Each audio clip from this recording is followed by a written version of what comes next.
NEET परीक्षा को लेकर देश की राजनीति एक बार फिर गर्मा गई है। संसद के भीतर और बाहर विपक्ष लगातार सरकार पर सवाल उठा रहा है। कांग्रेस नेता राहुल गांधी ने प्रधानमंत्री आवास के पास प्रदर्शन किया और केंद्र सरकार के सामने 5 प्रमुख मांगे रखी। इस दौरान कांग्रेस के कई सांसदों और नेताओं को हिरासत में लिया गया, हालांकि बाद में उन्हें रिहा भी कर दिया गया। और इस पूरे घटनाक्रम के बीच सरकार की ओर से ये संकेत भी मिला है कि संसद में नीट से जुड़े मुद्दों पर चर्चा कराई जा सकती है। इससे उम्मीद जताई जा रही है कि परीक्षा में कथित गड़बड़ियों और छात्रों की चिंताओं पर संसद में विस्तार से बहस हो सकती है।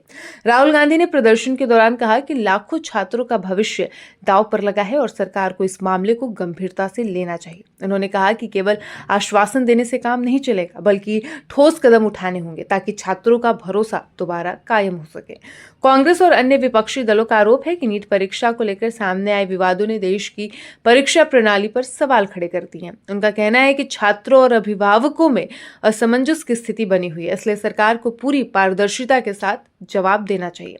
राहुल गांधी ने सरकार के सामने 5 प्रमुख मांगे रखी है। सबसे पहली मांग है कि शिक्षा मंत्री के इस्तीफे की। उन्होंने ये मांग किया है कि शिक्षा मंत्री धर्मेंद्र प्रधान को इस्तीफा देना चाहिए। उनका कहना है कि परीक्षा से जुड़े विवादों की नैतिक जिम्मेदारी तय होनी चाहिए। दूसरी मांग है कि पूरे मामले की निष्पक्ष और समयबद्ध जांच कराई जाए ताकि सच्चाई सामने आ सके। और तीसरी मांग यह है कि भविष्य में ऐसी घटनाएं दोबारा न हो, इसके लिए परीक्षा प्रणाली में जरूरी सुधार किए जाए।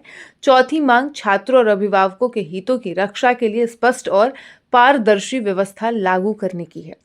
और उनकी 5वीं और आखिरी मांग संसद में इस पूरे मुद्दे पर विस्तृत चर्चा कराने की है ताकि सभी पक्ष अपनी बात रख सके और समाधान निकाल सके। और साथ ही राहुल गांधी ने यह भी मांग किया है कि जो नीट परीक्षा का जो प्रश्न पत्र लीक हुआ है, इसके लिए सरकार और मंत्रियों को सामूहिक रूप से जनता से, देश की जनता, युवाओं से माफी मांगनी चाहिए।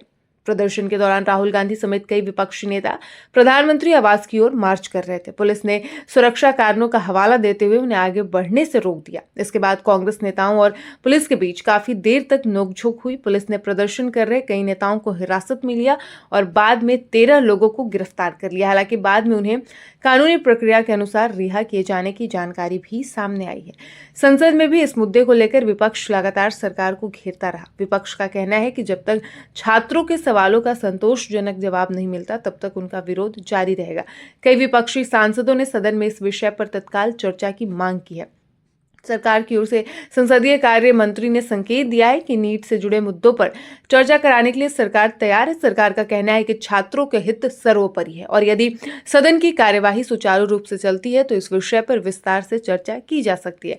सरकार ने यह भी कहा है कि परीक्षा प्रणाली को मजबूत बनाने और किसी भी तरह की अनियमितता रोकने के लिए लगातार कदम उठाए जा रहे हैं। संबंधित एजेंसियां पूरे मामले की जांच कर रही है और दोषियों के खिलाफ कार्रवाई की जाएगी।